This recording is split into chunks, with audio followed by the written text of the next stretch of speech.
But after all these years, nice to chat to you again anyway. Oh, Paul, great to see you. Yeah. I said you lost a bit of weight back. Well, it's good to know that anyway. Somebody thinks that. Yeah. No, the idea is if I can get an interview with you now, I mean, without being morbid, you never know, do you? Well, I intend to live at least another lot round. I hope so. You see what I mean? I mean, if you're for a penny. Well, there's a lot of interest in Burns in Japan now. Well, that's good. There's at least one magazine wants the articles. I thought if I can get a decent interview done, I can get the definitive statements from you. Excuse me. And then syndicate it around these various magazines. Why not? Get your side of it while I still can. Good. There's no such thing as bad publicity. This is it. As I say, but they don't talk about you. That's when you got to start. Oh yeah. They always talk about you. What they say? Yeah, even at Frankfurt, they were still talking about, you know, what's Jim Burns doing now? Is he involved? And I said yes. He appros all these guitars. Of course, I check everyone. But yes, personal, yes. But they look really good, and they were one of the hits of the show. And they're going to get a lot of coverage anyway. After all these years, Paul. Yeah, no problem at all. I don't believe it, man. I've got all the documentation of, I've got the book, obviously, all the information from that anyway. So I could do an interview without even talking to you. What I want to get is the sort of questions I didn't ask in those days. I can ask you now. So I mean, let's go back to '65. Why did you sell the company? Well, the Farrells came to me. So Peter and his older brother Jimmy, who were both with me, and their mother Louise was a family member, you know. And we started off. They helped me out, and I helped get a thing going with using their house as a factory. Yeah. We got the walls downstairs. We'll put the guys in on the bench. Amplifiers too. Joey Brandon joined us as well. That's right. Getting into the overhead amplifiers. So that's where it really all started. We had down near Buckhurst Hill, you've seen it, haven't you? Yes, the fabled shed at the bottom of the garden. Yeah. Before it blew away one night. The first guitar made from Marty Wilde. I actually made that. Quite a few guys have made the pilgrimage to that place, that direction. So they've told me over the years. I went to Buckhurst Hill to look at the house. You're elevated in some people's opinions. Oh, that's good. Times I get a bit fed up. I think some things could have been better. But anyway, to go back to then, as you asked me, one day the deputation arrived, Jimmy and Peter said, "Oh, Jimmy, you never feel like selling the company, you know?" I said, "No, I never thought about it." This was '65. Well, they said, "You know, Mother's getting on a bit. She's hitting 60. And she'd like to retire." Yeah. And, you know, she'd like to retire. I'd like to see you sell the company. Yeah. Well, I said, "What are we going to do then?" Well, you have plenty of money. Well, I'll start to spend it. Yeah, true. You see? So what's there for? What's there for you? Well, I said, "I'm a guitar maker." So they said, "Well, you know, I'm not going to put a lot of work into this company with you right from the beginning." I said, "Yes, I know that." And so forth and so on. So I said, "I'll think it over. I'll let you know in the morning." Yeah. So I stepped on it and I went back. I was seeing 9 o'clock, knocking the doors. So I was living out at Loudon there. I went out there on the edge of it and thought, smashing that was healthy, great, you know. Yeah. Maybe a little dog, Hamish, a little Hawaiian Chihuahua. He owned the place. He guarded that big forest. He wouldn't know when you've never mentioned him before. Oh, Hamish. Well, there you are. Man's best friend indeed. So Hamish and me were there. Well, Louise, Mrs. Farrell, she was breeding chihuahuas, and so she picked one out, and that was my dog, Hamish. So I went back and Hamish and me, and I discussed it with him, because he was the boss. He says, "I'll let you know in the morning." Woof, woof. I said, "Okay, mate." So we had our usual breakfast together. That popped out the Farrell at 9 o'clock. And I said, "Well, yes, I'll sell." I said, "I've got someone in mind." Yeah. But why? I mean, have they been approached by Baldwin, or was it purely their idea first, and then they looked around for a buyer, or what? Well, I think Baldwin were in the market looking for a guitar company. And I had once met them, quite accidentally, Paul, in Chicago, at the trade show. We didn't have a stand, and we had these guitars finished in polyester by Knight's Pianos. Right. Alfred Knight, famous English piano maker. Yeah. And what a character. He invented the 7th harmonic. There wasn't such a thing, but the Yanks believed in it. There was a book written on about it. He had to give lectures on it. There's no such thing as a 7th harmonic. But there was, because everybody believed in it. Alfie believed in it. If he believed in it, everybody had to. Yeah. He played the piano and some harmony. So I was there with Alfred Knight and seven harmonics, pianos, John York, his son-in-law, and his daughter Sylvia. Very great time. Because we hadn't got stands, so we had to put our guitars in the bog. Our samples, because it wasn't allowed. So anybody went to the bog, I'd bring the guitars out. Casual, yeah. And Jimmy Mixter came in and Alfie introduced me and says, Jim Mixter, Jim Burns. Just for Paul Burns' guitar. He says, these your guitars? I said, yeah. Oh, it's smashed. I said, well, Alfie finished with polyester, you know, right? So they were doing polyester Alfred Knight work? Yes. I thought they were doing cellulose, it was polyester. Polyester. They were the first ones to do polyester. That was before Derek Adams and all these. Yeah, well, they were one of the innovators. Yes, right. Because they did the early guitars in cellulose for the early artists and all this. Yeah, and they did these lovely finishes, which we then used in the guitars, the translucent green. Yeah. Alfie Knight's piano. That was still doing it? Oh, yeah. Oh, right. That was what, probably 63? End of 63. Oh, yeah, because you were doing polyester straight after the Vibrant Artist and the Black Bison, which was a satin finish. Then you started using polyester. And that was Alfred Knight doing that. Obviously for pianos, the same for guitar. Yeah, and what pianos they were. Because they were just really beautifully mirror finished in polyester and the translucent grain finished, like the greens and the reds and all that, Paul. It was the beautiful actions they had. Yeah. So that was before Derek Adams came into the picture then to do the finishing. Something about that time. My God. Before. So anyway, the Baldwin people met them then. They said, "Oh, nice guitars then. Doesn't Alfie get a lovely finish?" I said, "Yeah." Said he, "We're proud to be associated with them, you know." Yeah. Said that's great. So that was the bog show. That was the bog show. Excuse me. So I had met the Baldwin people, and then that'll be end of 63 to 64. And I was talking to Alfie, be about the beginning of 65, because we always met at trade shows. His factory was only about 10 minutes from ours at Debden, you know, on the A11 from Buckhurst Hill and from Romford, 20 minutes. So we all went to met nearly every week to find a tour and talk and go to his factory and get guitars and so on. So he said to me one day, he said, "Jim, have you ever thought about selling out?" Well, I said, "Not really, no." He says, "There's people interested in you." I said, "Go on." He said, "Remember Jim Mixter, Baldwin?" I said, "Yeah." So he said to me, he says, "You know, Burns, I want to sell." He says, "Tell Jim." I said, "Oh," I said, so then the files had come up about the same week, actually, Paul. A coincidence. So I said, "Yeah." So I said to Jimmy and Peter as well, I said, "You know, I don't want to sell." I said, "But I have had an approach." He said, "I said, "Yeah." Well, I said, "Let you know in the morning what I'm going to do."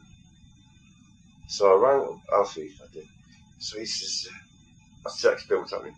So I said, "Jim, what are you doing for lunch?" I said, "Nothing. I'm easy." He said, "Could we meet at the Roebuck?" Nice place there, Buckhurst, on the edge of the forest, the Roebuck, and there's a bald-faced stag, naturally, ebbing forest and stags. And I said, "Yeah, I should like that place." I said, "I'm going to bring Mrs. Sparrow along, because she'd be involved in this." He said, "Yeah, I'd love to see her again." So we all met there, three of us, and discussed it, and I told Louise, I said, "Well, look, I think what I'll do, I'll agree, I'll sell a company to Baldwin. We're going to meet Alfie at lunchtime." So we had a good old dude chat, and he says, "I'll get on to Baldwin, Jim, and tell him that you're interested." So that's how it happened. So just like that. They didn't farm around for different bids for the company, just went straight for the first one that showed an interest. Possibly. Yeah. It was a great surprise for me. Well, yeah, because I mean, it seemed a very successful company. You weren't in financial trouble or anything, were you, as Burns? There was no, we had the usual cash flow problems. Oh, yeah. I think any company you ever meet, you'll find as they're growing, getting bigger and bigger, or steadying sales, stabilising on a certain production level, you find they have cash problems. Yeah, Fender's got a massive debt, so is Gibson. They operate with a massive debt. Yeah, well, all the time. You're not good in business if you don't owe people money. Because the banks love that. Anyway. Banks love look at what they did for us. We had all the export orders coming in from Frankfurt. We had a smaller factory at Buckhurst Hill, and they said, John Perry, the manager there, and he was a bit straightforward bank manager, John. Yeah. And he'd tell you why they want to do things and why not. He said, "We want to do it because we'll make money out of it." I said, "Good enough." I said, "Right." Well, he said, "What we want to do, we want to finance you for a bigger factory, because you can all these export orders, you see." So I explained to him what our production was. We could possibly give them a delivery, and we always give it in the smaller quantities. But he said, we've got the head office, those come back to the head office, said, we want you to see that any companies like coming up provided with finance to expand. In those days, they were keen, of course. Yeah. Dead keen. Yeah, changes. Dead keen, Paul. I was very lucky. Oh yeah, that was the time, you see. That was the time when you can do it. You can't do it now. So John said, what do you think? And we all used to meet at the Roebuck every Christmas. Well, it wasn't Christmas, but he says, hey, what are you doing tonight? I said, as soon as I finished checking his guitar, about 8 o'clock, I'm okay. He said, how about meeting the Roebuck? We're biting a bite. That's a good idea. He said, then we'll finalise things about this. I said, you're a little button. It's funny, you are. I said, dynamite. I said, you want to get a crack now? He said, you bet. He said, no, I've got you in the mood, and you got all these new designs and everything. I said, I'm always in the mood, mate, for a pint with you. He said, right, so we met at 8 o'clock there. I was a bit nonchalant. He says, what do you think? I said, well, what do you think? I said, I mean, I've known you from the start. You gave me my first 50 quid on my first prototype. He said, yeah, he says, I can see you were going to do it. See? Of course, in those days it was booming, wasn't it? The whole world was opening up. When I first started, of course, that first guitar let me 50 quid on, nobody wanted to know. I tried Barclays Bank, but I still I went up the hill and down the hill. But that was too new. It was too new. Yeah, didn't know what it was. Yeah, into the 60s, the whole thing changed. I remember going up this hill, 3 packs. Everybody said, you'll never get any money at a French polisher Fred's meeting and have me little hut round the corner. Do you think you're going to get any money off these packs, do you? With that guitars, that's nice guitars, and I'll polish them for you. Yeah. French polishing. But he said, they wouldn't know one end of it from another. Well, I said, only try, I'm knocking on the door. He says, you won't be stopping me. I said, no, damn fair, I'm going to get something done here. It's come full circle now, you see, they don't want to know now. So I said, where are you going to go? I said, Midlands was the top of the hill near the post office. I thought I'll start at the top. That's only one way to go. That's down. So I went to the top hill. We had it wrapped in a bit of brown corrugated paper. I'd love to have seen me in there. So I put my best whistle on, the only one I had actually, which seemed alright to me. Locked the door, said, I'd like to see the back manager, please. Oh yes, I went inside. There was always a bit of mutterings and stuff, and then see somebody looking on the door. Who was that? And man, what's he want? So anyway, she says, yes, he's pleased to see Mr. Burns. I said, when can he see you now? Oh, I said, you ain't going. So I'm going there. And Mr. Swinton Brown is on my smallest guy there. I remember I checked your great picture with us, and I thought, of course, what's to it? So be a few bob in this joint. So I said, hi, pleased to meet you. Well, sorry, Mr. Swinton Brown.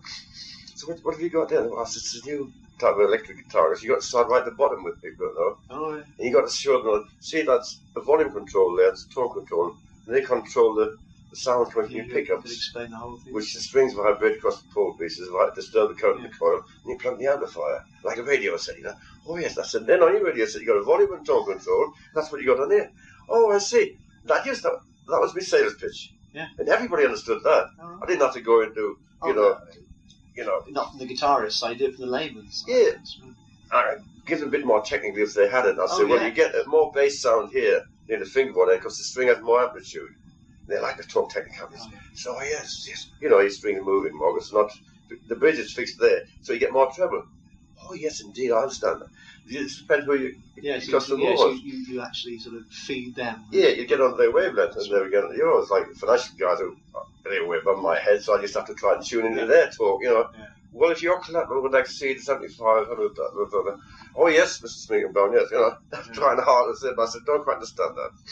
But you have to get each other's level. So this guitar you were toting around, was it the one that became the Super Sound? Correct. Give them the money, Barney. Yeah, you remember. And what did they did it in the end? Did they Super Sound? Well, no, we only made. That was the only thing they did in guitars. Yeah, I've never seen one anywhere. Oh, you wouldn't. No. Peter Dyke had one. The first one. You must have made a very few of them. I don't think I never made more than 20. As many as that. Yeah. That's amazing. And Fred Smeaton, French Boydston guy, I told you about it. He said you'll never get any money out of the banks here. And they're all that sort of same sort of Les Paul shape. Yeah, exactly like with the oak top. I've never even heard of one turning up anywhere. I've heard of a rumour of one, but never even seen one. I'm probably all fell to bits, except the one I did. The first one for Peter Dyke. That was the most beautiful bit of mahogany from an old sideboard I got. All right. But some of the mahogany you got from some of these guys telling it was really good Honduras. I had to learn some very hard lessons by getting the right timber. But anyway, the bank financed it. I said, the banks I tried, the Midland Bank, he turned me down. I said, awfully sorry, Mr. Burns, but I don't think it's for me. And you know. So I thought, okay. I went halfway down the hill, called Barclays Bank, knocked on the door. He said, you know. I said, yes, see. Yes, it's you know. I'm going to show it tomorrow. I said, I don't think that's for me, you know. Okay, so thanks for seeing me. I thought, well, Fred, you could well be right. You never know. 2 down, 1 to go. He said, gosh, the boss there, John Pye, was the assistant manager there, he became the manager later. He said, gosh, he's like his name, Gosh Hawk. Yeah. But fortunately for me, Mr. Gosh Hawk used to play the mandolin when he was a teenager. Ah, so you identify with it. So I was in. I walked out their checkbook, first checkbook, great. And me 50 quid. Well, that's 500 quid now, isn't it? Well, of course, yeah. I was a fortune, man. Yeah, I never had that kind of money in my life. No. Well, was I a joiner? Then in the Air Force, where you get no money, and any of those situations. That was a fortune. But I worked hard for it. You know? Yeah. It was great to get started. I went back to Fred, and he said, I just don't believe it. I don't believe it. I said, the only one thing you did was knock on the door and ask. Yeah. So that's how it started. But come back to the branch there, John Pye, then he was the manager. No, he was assistant manager, but he was to be the manager when George retired. Yeah. And we had a family there. George Marshall, retired of Burns. John was like a brother. Yeah. John Perry. And he'd give you dead straight, he knew where he stood. They backed me all the way, they did. And he said that the bank now, the head office, want to encourage up-and-coming companies, and we put you up from here. Number 1. I said, thanks. He said, they ring me back this afternoon. They're having a general meeting on this expanding companies. Yeah. I rang back and he rang me back. He said, you're on. You get a factory for you. X amounts. Easy as that. They actually volunteered it rather than you go looking for it. Yeah. Because we had to put we had to put your side in as well. Every bit of capital we had, houses and so on. But I trusted John, you see, and Joe Brashaw. So what did they say about the deal with Bolden? Did they approve that? They approved it. They approved that as well. Everybody approved it. Yeah. You see? Because everybody wanted to see cash. Of course, yes. I bet it was very tempting. To me, it didn't mean 2 bloody things. Yeah. I was never one for money. I like money. Yeah. I like Wine Women's song. Yeah. Me. Yes. Blah, blah, blah. Where's woman? I like them Hawaiian steel guitar. As they call it. Steel guitar's not made of steel. It has to be a weightlifter kind of arts. I tell them it's good, close grained maple, like springy dance floors. Get your strings vibrating good. That'll do you. But everyone wanted me to sell it, so I often think I shouldn't have done that. But well, in retrospect, hindsight, you always think, yes, it could have been different, it could have been better. And when they got the company, it was a good price in those days, but in retrospect, it was cheap again. Of course. It was an awful lot of money. And they didn't really want it for the right reasons, as it turned out anyway. They just wanted to get a foothold in this country anyway. Yeah, sure. I found both were excellent people to work with. Yeah, you stayed on for a while anyway. Yes, I stayed on. And I have had good relationships with them. Honest people. Yeah. They're well as they're born. Molly Thompson and Jim Mixter. Yeah. All of them, Mr. Kurth and that. And I had a great time with them, but I had to get out to get other things. So when did you actually sort of sever all relationship with Bolden? Takeover was 65. So when would you? I think 66 by the middle, I think. But I'm not quite sure. I can't remember. Exactly. And obviously you dabbled in other areas, but you came back into guitars. Oh yes, I went into car designing. Yeah. With Style the Elvis. That's right. Hence the badge on the coat there. But the prototype, the present of Ricky. Yeah. Before he went popped off. Whatever last year. Yes, I got the feature. I got that magazine article on that car. Yeah. Did you get the magazine? I found the magazine article on the car. I must get one myself. I mean, I'll try and get you a copy, yeah. If you could. I got it all on file, yeah. I'd love that. I found fond memories. They said to me, a prototype is great, you know, but the consortium backed out at the last minute. Yeah, usually. So I spent a lot of money and I could. To go to the car business, you were really talking about different ball game. Top end $1 million for a car like that. It was either from American market with a Chevrolet engine. And starting with British, so I used the American market for servicing that engine, you see. Yeah. Oh, yeah. But anyway, it cost a hell of a lot of money, and I'm still sort of, I still feel pain. Oh yeah. And all that crap, but it was an effort that by British was the idea, so it was guitar. That's right. So then after that. see, Baldwin, the only I didn't like, they took the name Burns off me. When CBS bought the Fender, they didn't take Fender off. No, they didn't. They made sure of that. Baldwin, you know, yeah, it was a cold name, Paul. Yeah, it's a piano name, Mirage, you know. That's right. They just straight black and white. Yeah, I quite agree. Yeah. So, excuse me. So then, what? I thought I didn't say anything. I mean, the deal was done. That I thought, well, that's it. That's it. That made me sort of say, well, I think it's time I moved on. Yeah. That's why I went into the car things. And you see, had a break from guitars then, but you soon came back to it again, really. Yeah, we always do come back to it. I know, yeah. It's like a magnet. Well, you've got magnets in your guitars, of course. Well, no pun intended, but you do it, draws you. Oh, yeah. Then the smell of wood being, yeah, I bought it with wood, joiners shops and that's the joy. I can understand that. The smell of wood's always there. Yeah. You know? Yeah. Any guy who works with wood will tell you that you don't smell that. Yeah. I get back in the bench. Yeah. Because I've got that very early Ormston you did in between Baldwin and Heyman, which is obviously a precursor of the Heyman because it was the same. I've got that one, yeah. I assume you've only made one like it. That's the only one I made. It's got this cavity with springs on top of the body with this cover on the back. Oh yeah. On the body with all these different springs in this with a cover over. That was the first one. 2 Vox pickups stuck on it. Yeah. The pre-Heyman. And a set of Grover machinery being sort of shoehorned. Yeah, there were Grover. Yeah, that's going back. So you only made that one. That was only one, wasn't it? As far as I remember. How do you remember? That's always your cop out, as far as I can remember. Well, that's true. Yeah. You know, it's a long time ago. Anybody asks me about Jim Burns, go and ask Paul D. He knows more about him than I do. Yeah. He certainly knows more about Burns guitars than I do. But it was certainly. It had a Telecaster headstock on it. It had the Heyman body shape. I mean, it looked like what ended up as a Heyman 2020 with the dropped F-hole. Good Lord, can't remember. Yeah. Happy days they were. It's always good. I said this to Barry Gibson when he started making these new Burns Lennon guitars again. So these are your best days, right? Starting. These are your halcyon days. You're telling that somebody was he was looking very harassed at Frankfurt for the first couple of days, and of course, who was? Barry was. Well, he would. I think the usual show, pre-show rush, etc. His first Frankfurt, wasn't he? Oh yeah. You only get the first one. That's the first one.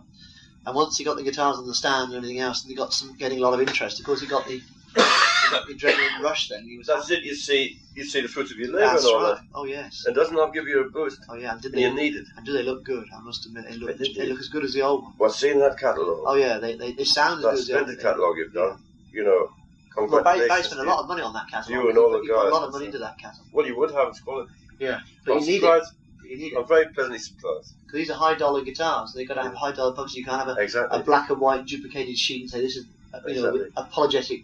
Well, I was hoping for the best. Approach. I know you pushed for time to get it done. I hope that. Oh yeah, I got a text in and I thought I'd do good. There's a couple of sillies gone through in terms of spelling and that. It all happens, you know. Well, there wasn't one. Make some collector items. You can correct me if you'd like, Paul, but I never got to see one word out, one wrongly spelled word or phrase. Yeah. Even technically in the Burns book. Not one. Well, there's a few. Well, maybe there's a few sillies in there. I'll have to have another look when I can get hold of one. But they didn't send it to me to proof it before they went to print it at the time. Yes. Well, I think you've done it. At the time you told me to do it, I thought you'd never get it done in colour. Little grammatical, anything that irked me. I mean, nobody else would notice. You know? Well, it's the same thing as anything. We all look at our own work. We know, but other people don't. But mind you, the old Burns catalogues were a hard act to follow because who did all the text for the old catalogues? Who did all the writing? I did that with Phil with Phil Storm. Really? Yeah. Because they're really, it's a great text. We did it ourselves. Yeah. Yeah, we just made it up as well. I know. I mean, a lot of it just doesn't mean anything if you start reading it. If you look into it deeply, but on the face of it, it sounds great. We used to meet every morning or every other morning at Buckhurst 131. And I'd cut a hole in the wall from the kitchen, and because I rebuilt that house when we first moved there. Yeah. And I cut the hole in the wall, and we had a service there. And I used to cook a breakfast for them all, and we'd be talking through the hole. Put those pickups, Phil. Put them in so and angle that head, so that shot, so the camera shot there. Yeah. And we did it there just like that. Right. breakfast time. The Yanks do that, I believe. Oh, they do it casually, yeah. But so that's how we do it looks good because I mean the sort of phrases they had in the catalogue, like Jim Burns too busy building his dream guitars to sell them. Oh yeah, that sort of thing. I mean that is really over the top for English people to say that sort of thing. It's real American style hype. I'll tell you who put that down. The first American guy who came over, Mr. Johnson, a wholesaler. Yeah. Came from. He did too. He came from Australia to come to our factory to get the first bisons ordered. He wanted them. Yeah. And Dick Sadlier, the very famous guitar yeah. writer of Tudors and Things guitar. I've got his bass guitar method with the Burns Black Bison basically. The guitar player and so. Yeah. Dear Dick, listen, he did that. That was his phrase. We come from thousands of miles to see his. Yeah. But it's based, in other words, it's based on fact in a way, but it's written down in a sort of hype way. Yes. And it sells the guitars. They're a great catalogue. Yeah. That's why it's a hard act to follow. I try and do a more factual approach, but of course I've got all the past I can use to draw on as well. Oh yeah, would that be a good blend? I haven't read this properly yet. No, when you have a chance, you'll see you'll recognise bits of it anyway. The phraseology. Well, I see that you've got Epping Forest where we've got the guitars. Oh yeah, the guys sitting around the campfire. Barry did a very good job of drawing from the past. It's gone very well. Yeah. Good quality paper too. Oh yes, that's the things. That is well, those guitars, if they're high priced, they've got to be high priced paper. The whole thing's got to look. It can't be cheap. Most British guitars are cheap and nasty. You know, in terms of selling, most British guitars are sold in a cheap and nasty fashion. The guitars are great, but the publicity is very cheap. Well, I'm rather tickled pink with this. Yeah, I thought you would be. It just shows that it proves that Barry's trying to do it right. More to the point. Well, I haven't seen much of the man. Well, you won't. I mean, hell. Oh, he's made. But I must say that the first guitar I saw, I said yes, okay, go ahead and use Burns London. You've got the quality. Oh, it's no disgrace. I mean, compared to the little port job. Oh, that was a bad dream, Paul. Yes, it but was. You know, you were there. Oh, I know, I was there at the inception. You know, the little port affair. Oh man, I wake up in the middle of the night screaming about that, screaming. I had to say it was so much energy wasted. Yeah, the potential was there. He squandered so much tremendous potential. Bought all the wrong materials, put it all in the wrong direction. All that money. It's a shame, that. And didn't pay any bills, so of course it all fell apart. Didn't pay me. Well, this is it. I left there with I arrived with bugger all. Yeah. Well, that's another thing. You see, you always carry the can for these companies, but I've carried the can ever since. I go to great lengths to explain to these guys who say, "Oh, Jimbo's going to." I said, "Well, Jimbo is the one that comes out with least of all each time." Certainly have. That's why I'm living in the Hilton here. Yeah. And I'm just happy. Well, you're cozy. I mean, okay, it could be better. I tell you what, it could be a hell of a lot. What you've had it a hell of a lot. You ain't kidding. I've got my workbench. Dig it up. Draw. The workbench. I've got my records, good old LPs. Yeah. There they are. Oh, I haven't been to Hawaii yet, but there it is. All the Hawaiian stuff. There it is. Jerry Bird, my God. Bird. Now there's a steel Hawaiian guitar player, and he's done it well. He lives in Hawaii, lives and works in Hawaii. Jerry Bird. And there's a British guitar band, Felix Mendelssohn's Hawaiian Serenaders. I finished up with them before I started making guitars. So that goes back a bit. That goes back. Hey, what? Yes. But interesting. The PF Day listed there, all the composers. Oh yes. PF Day. There you are. There you are. We get around. Oh, yes, you keep popping up. There's 2 or 3 things there actually. 1, 2, 3, 4. Who's this PF Day? Let me have a look. The black sheep of the family. Yeah, maybe long. He gets in the composer credits of a lot of them. Well, Sweet Alani was the first $1 million seller. Oh, where's my royalties then? Come on, you're a member of the family. He hasn't in passed the store. Yes. With mine. That Bing Crosby had Sweet Alani, Heavenly Flower. That was Sweet Alani means Heavenly Flower. Yeah, right. That was this band leader in Hawaii's daughter, Harry Owens. He wrote it. That was his daughter, Sweet Alani. Right. And that was Bing Crosby's first $1 million record. Was it? Yeah. Good. Probably one of the very first. That was in the middle of the 30s. So they're all the old God, you see this? Blue Hawaii and stuff. Koalo Chant. Composed by Freddie Tavares. You know Freddie Tavares is? Yeah. He designed the Fender Stratocaster. That's right. Yeah. Yes. I'm blue. Ah, yes. Who played steel for Harry Owens. That was probably his father, maybe. No, I think it was him because so? if you ever see the cartoons on TV of the he the does Looney Tunes, that Hawaiian style begin, that's Freddie Tavares. Freddie, yes. And he played steel guitar with Harry Owens, where he got his Sweet Lonnie. Because Harry Owens had his own Royal Hawaiians. Because that's going back to the heyday of the steel guitar in the 30s. Yeah. You know? Yeah. And so forth. My God. So, of course, we're back to the little port. Well, let's go back and forth a little before the you can't win them all, can you? So I mean, you had that design, that Ormston guitar design. Obviously, you'd had to go at doing that to come up with something with the vibrasonic tone chambers. Oh yeah, and the Heyman things. So did you approach Heyman, or did Heyman approach? Did Ivor approach you, or what? How did you get involved with the Heyman project? I mean, I used to see Ivor over now and then up in the West End and so forth, and sort of he got in with Dallas. Yes, we're not but I'm trying to yeah. And so expletive deleted. Yeah. It just happened, Paul. Yeah. And I remember taking a neck up to meet him with some of the lads up at the pub there. Just off Piccadilly near Bougie and Hawk's shop. Yeah. There's Don McCreel. You know, he's a saxophone guy. Yeah. He's got a shop down Edgware Road now. Yes, he had. Don McCreel's. Yeah. He went down, then he came back again. And away we go again. So, I'd arranged to show out of this neck. Just the neck? Yeah. Not that complete guitar that you'd done? No, it was a fender-sided neck, and I'd got polyester and everything. Yeah. So I took it up and went out quietly on the corner, like, you know, all top secret ish. So these industry spies are looking about. Foundations there, but no. Yeah, exactly. Yeah, microphones and cameras. Yeah. That's actually, I've had that happen to me. Really? Yeah, I've been followed around. True story. And that's another story. So he says, that's just what we want. An English guitar with necks like that. He says, even Fender haven't got that quality finish. I said, well, it's polyester. Alfred Knight, years and years of piano finishing. So that's what you call a finish, he said. Yeah. He said, yeah, it's great. He says, I see a British guitar like that. So he says, I'd like you to join me, you know, here with the factory there, run the factory. I've got Bob Pearson down there in charge of doing these.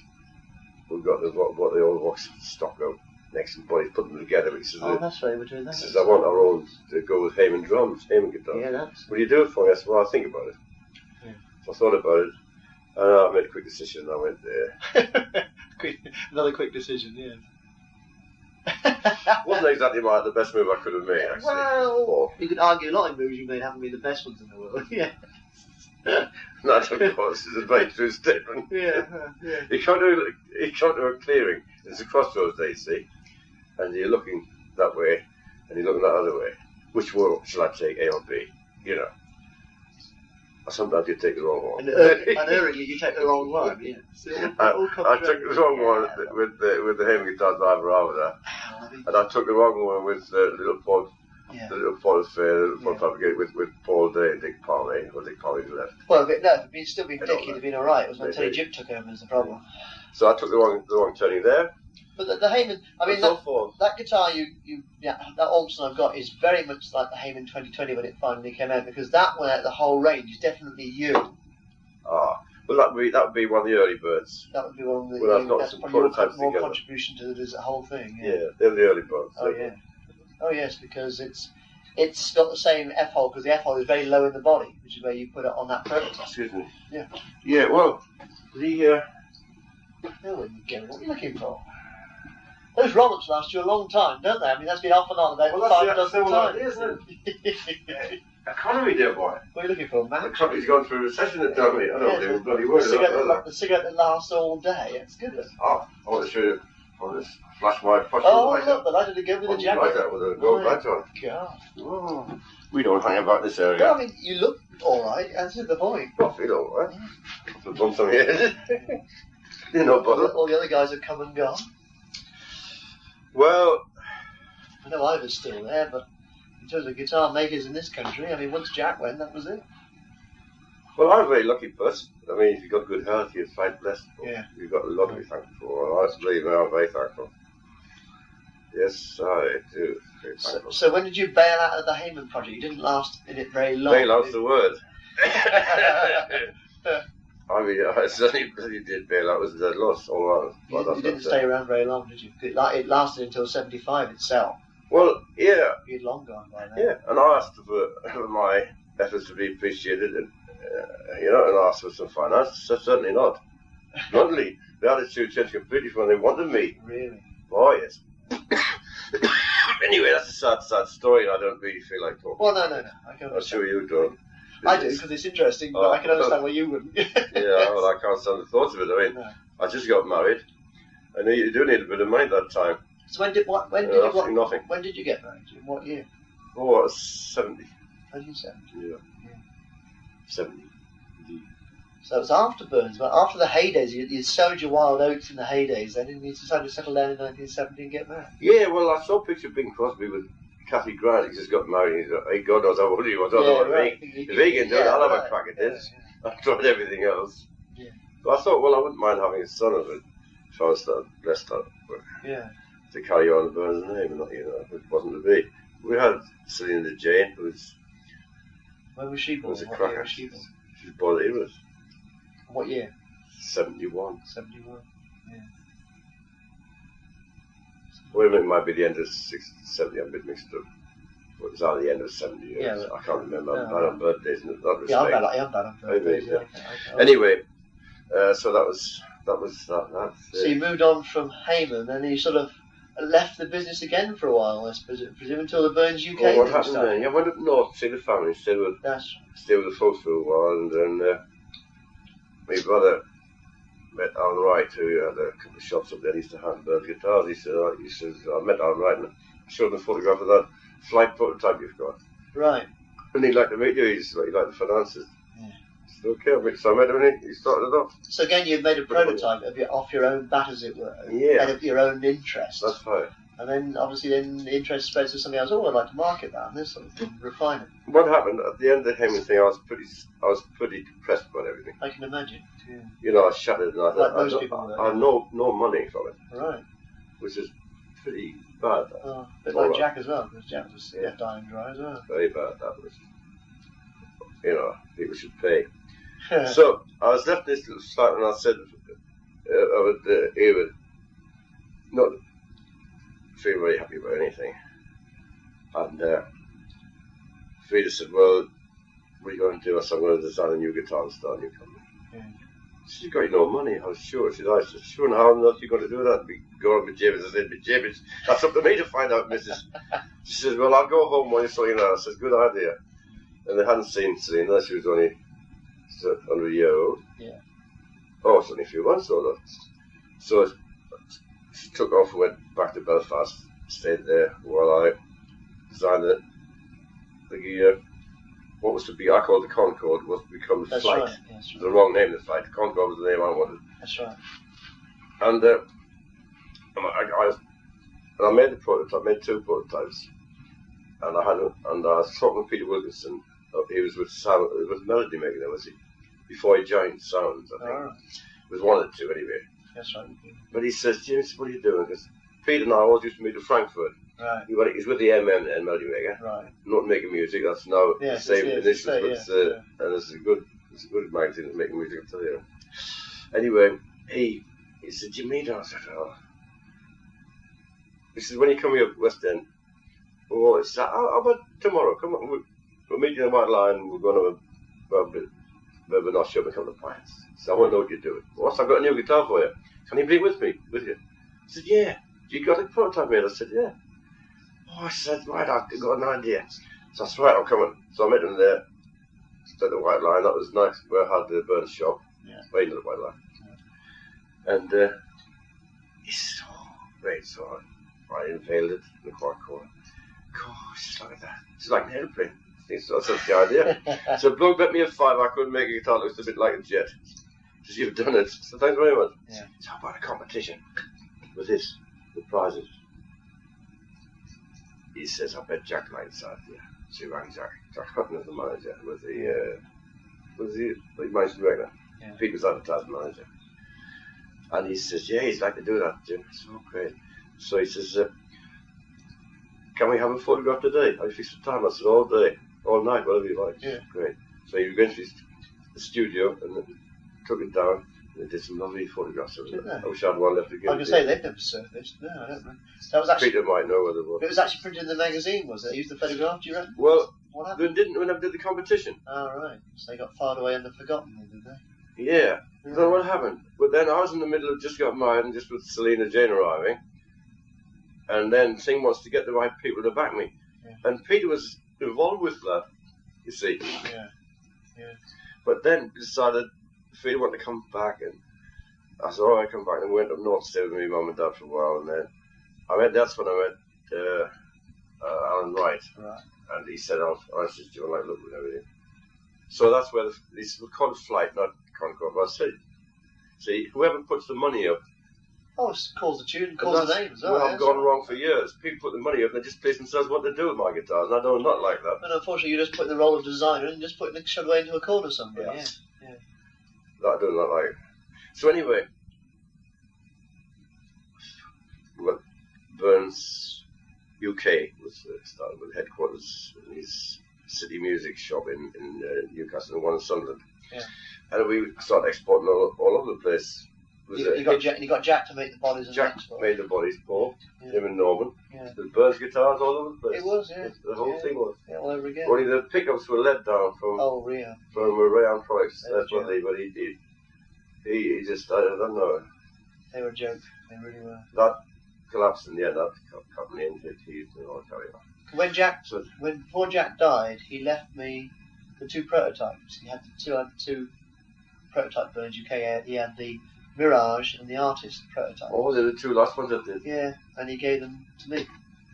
He said in return for, I did him a favour with a court case he had. In return, he said, oh, it's very nice of him. when you next come to the factory, you can pick him up. And of course, in the meantime, because it was a while back, and of course, before I got up there, he died.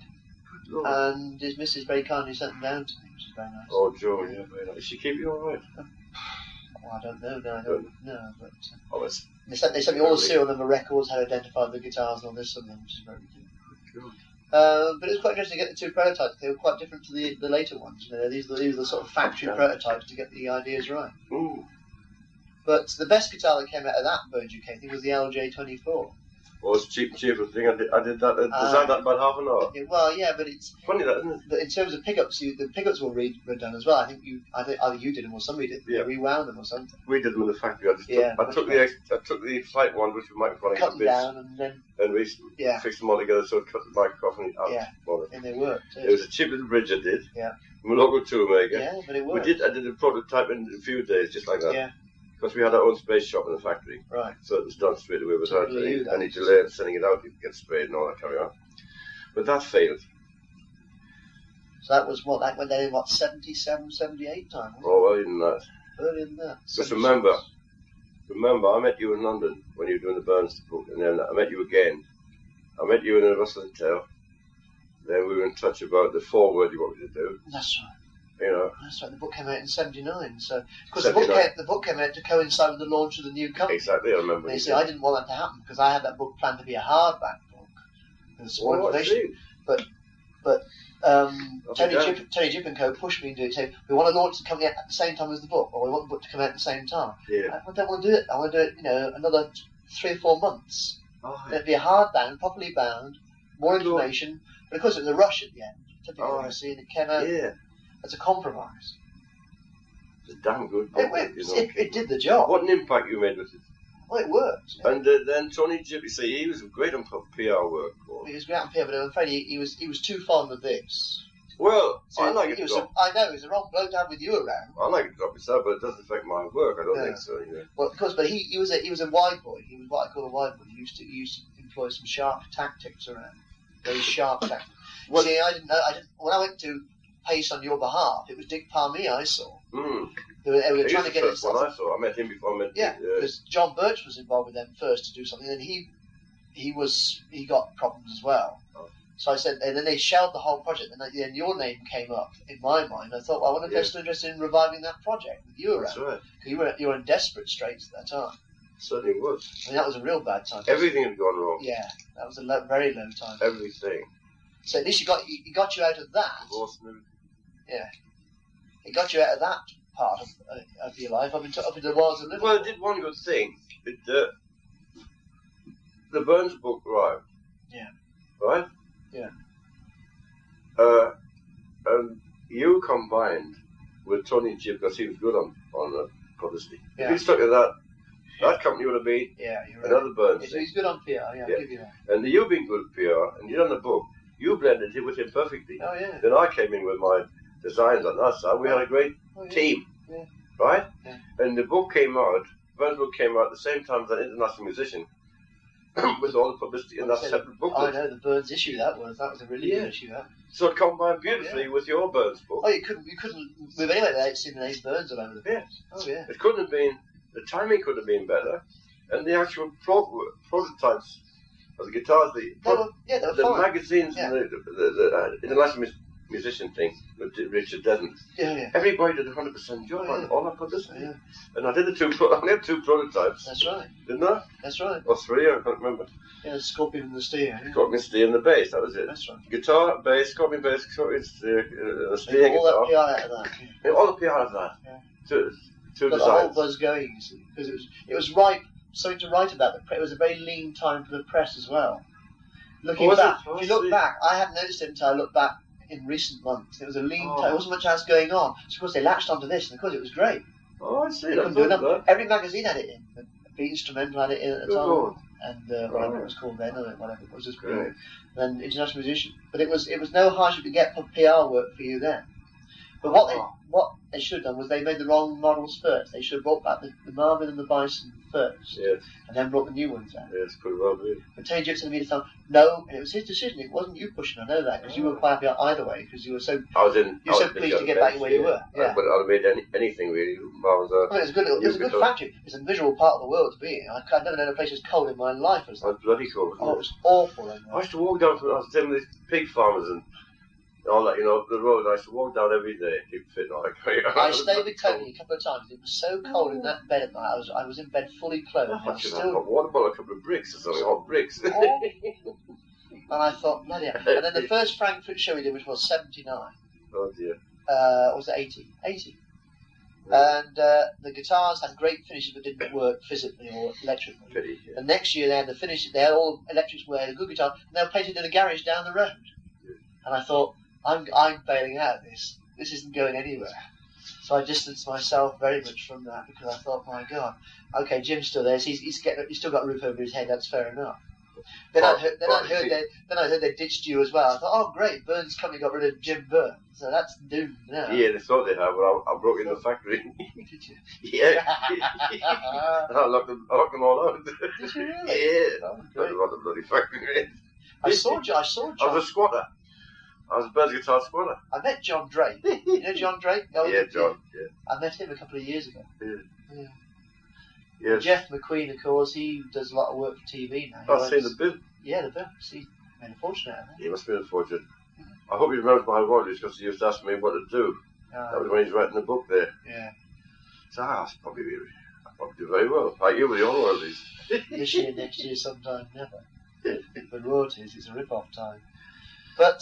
now we was down to it. So what else do you want to know? Well, I want to find out now.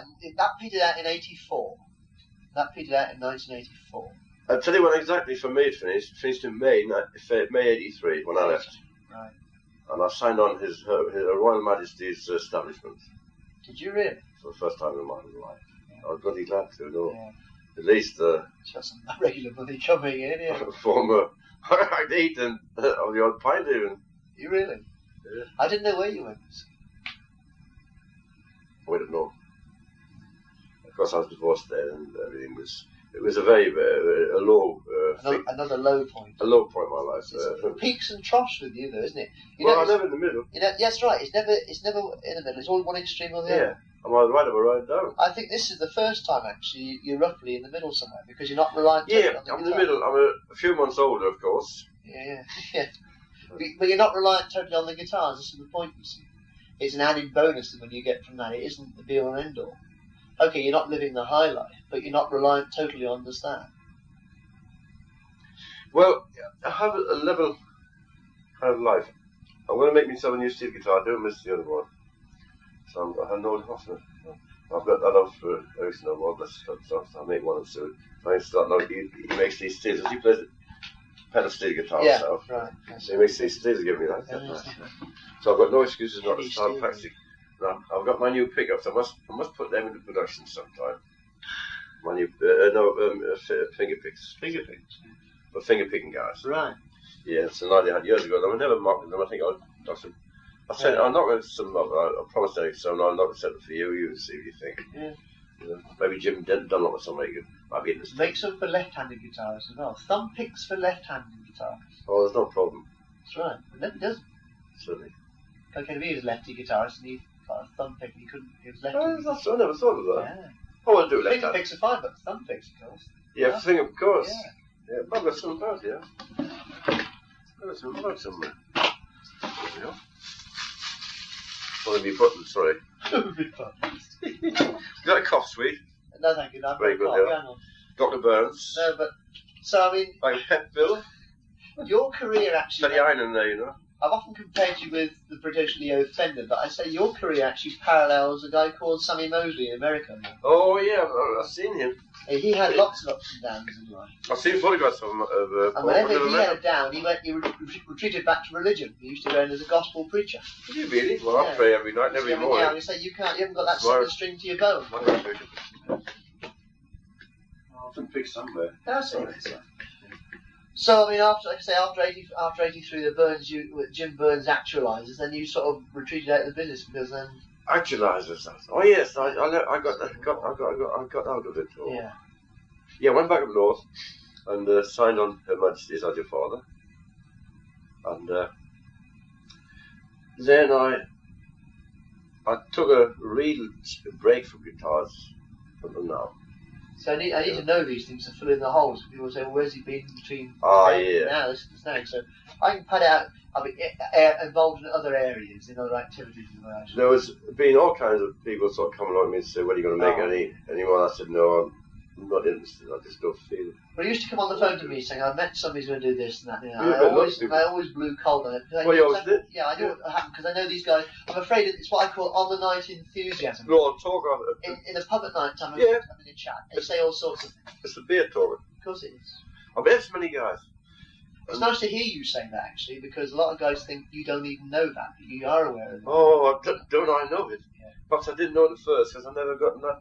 I always had my own business going, making guitars, and I always had a few bob coming in and out. Yeah. And then we employed a lot of people, and money was never a great problem to me at all. I was always so busy on the bench with the lads and running about selling them here in Frankfurt, America, Italy, so on.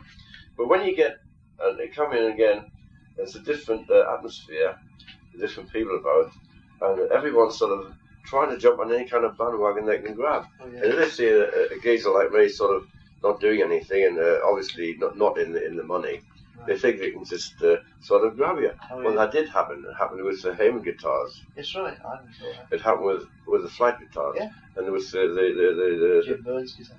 Yeah, the guitars at the Liverpool. Yeah. Although Tony meant well, and I was very fond of the guy.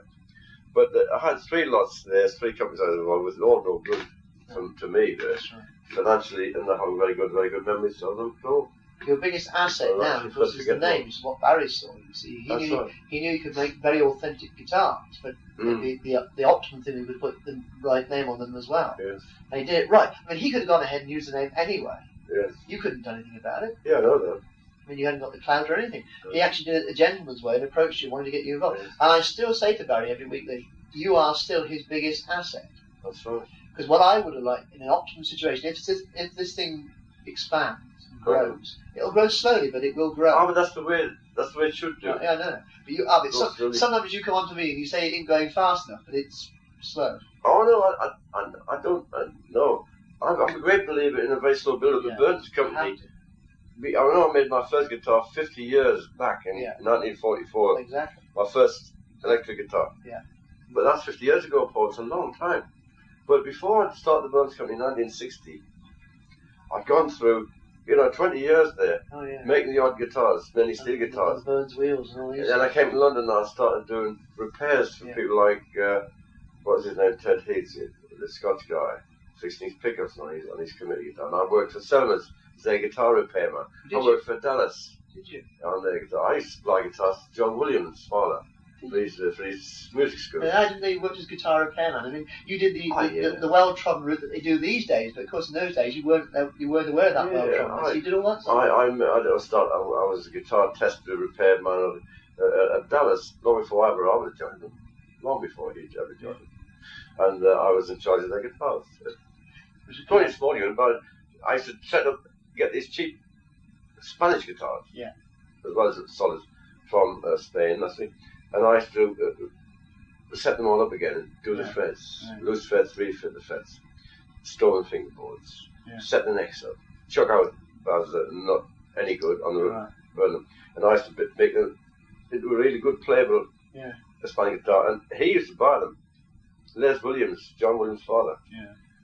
And for his Spanish guitar school in Leicester Square. Yeah, he used to come by dozens of them. And I was doing them. Yeah. Brilliant. I didn't know that. I did. And I know you did some work, because we're doing the Rickenbacker book at the moment, we're writing that. And one of the main stories is about the John Lennon Rickenbacker that you refinished. Who finished it? Apparently, according to the blurb around, that Jim Burns refinished a guitar. You can't remember. He had a guitar, it was a little Rickenbacker, and it got damaged. The front got damaged. And according to the story, is you replaced the front and refinished the whole guitar in black. Oh, let's think about that. Quite possibly. I remember when this was in '63, so obviously the company was well in swing there. Oh, no, it might have been the time I came. I remember when I get Isaac Snipes to go up every Sunday to Blackpool to see the Shadows when they had a summer season there. And the Beatles were in the next theatre around the corner from there. Oh, yeah. So we used to take a prototype every week up for Hank to try, Young and Bruce. And we gradually got nearer to what he wanted by the end of the season. Then when they came down to London, I hadn't met the Beatles then. We got in touch with the Beatles through Rose Morris, I think. They said, you got me this house, and they did when we used to take them up for the Shadows to get prototypes. So I went up with the guitars and amplifiers to meet them. They were living in this down here at Bayswater before they started doing the Hilton and this flea pit of a hotel. I got there, and of course Burns had the flu, and you don't feel very happy, do you? It was a nice winter's night. Oh, great. And I arrived there, and I got the gear, the amplifiers and guitars, and you're creaking with your old flute book, like. And I go in there, and there's no lift. No lift. There's no sound of the Beatles. There's no phone in the bedroom. That's how good that, if I remember rightly. So I finally managed to get the guitars up. They said, I think it was the second floor.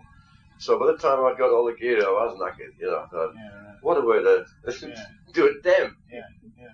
So I sat down on the amplifier outside this room, and it said numbers. I don't know, it's 13 or what it was. Oh, this is. So I got my wind back, knocked it out. Yeah, I stood, got them for a shows, Jim. Yeah, come in.